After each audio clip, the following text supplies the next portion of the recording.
ఇవాళ వాస్తవం ఏంటి అంటే రాష్ట్రంలో ఒక రాజకీయ పునరేకీకరణ జరుగుతూ ఉంది. సింహం బయటికి వస్తూ ఉంది అంటే గుంటనక్కల గుండెల్లో ఇలా రైలు ఉరుకుతున్నాయి. కేసీఆర్ గారు ఒక సంవత్సరం తర్వాత ఒక బహిరంగ సభకు వస్తున్నారంటే ఎన్నో రకాల కుట్రలకి కుతంత్రాలకి తెరలేపి కాంగ్రెస్ ప్రభుత్వం జగిత్యాలలో జరగబోతున్న జైత్రయాత్రను అడ్డుకునే ఒక చిల్లర ప్రయత్నం చేస్తూ ఉంది.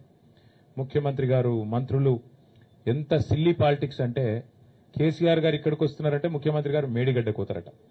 2.5 ఏళ్లకెళ్లి మేడిగడ్డకు పోయేందుకు ముఖ్యమంత్రికి టైం లేకుండే అర్జెంటుగా ముఖ్యమంత్రి గారికి కేసీఆర్ గారి బహిరంగ సభ ఇక్కడ ఉంటే టీవీలలో సగం కేసీఆర్ను చూపెట్టాలి, సగం రేవంత్ రెడ్డిని చూపెట్టాలి, పేపర్లలో సగం రేవంత్ రెడ్డిది రాయాలి, అవతలకు కేసీఆర్ది రాయాలని ఒక చిల్లర ప్రయత్నం. అంటే ఇంత కుత్సితమైన ఇంత కుసంస్కారమైన ఇంత చిన్న మెదడున్న ముఖ్యమంత్రి బహుశా భారతదేశంలో ఎవరు ఉండరు, ఒక రేవంత్ రెడ్డి తప్ప. ఆయనకు హైటే తక్కువ అనుకున్నా, బుర్ర కూడా తక్కువ. అంటే ఈ మాట ఎందుకంటున్నా అంటే నిజం గింత చిల్లరగా ఉండకూడదు రాజకీయం. కేసీఆర్ లాంటి ఒక నాయకుడు ఆయన ఇంకా గీ ఏజ్ లో గీ స్థాయికి చేరుకున్న తర్వాత ఆయనకు పేపర్ వాళ్ళు ఏం రాస్తారు, టీవీ వాళ్ళు ఏం చూపెడతారు, ఆయనకి ఏమైనా ఉంటుందా?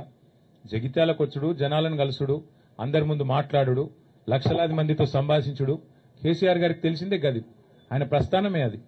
అట్లాంటిది ఇవాళ ఆయన ఇక్కడికి వస్తుంటే కోరుట్లకి వెళ్ళి వచ్చేటోళ్ళందరికీ ఇక్కడికి రానియకుండా రోడ్డు దవుతారట. 3 ఏళ్లకెళ్ళి యాదికి రాలే రోడ్డు, ఇప్పుడే యాదికి వచ్చింది సడన్ గా.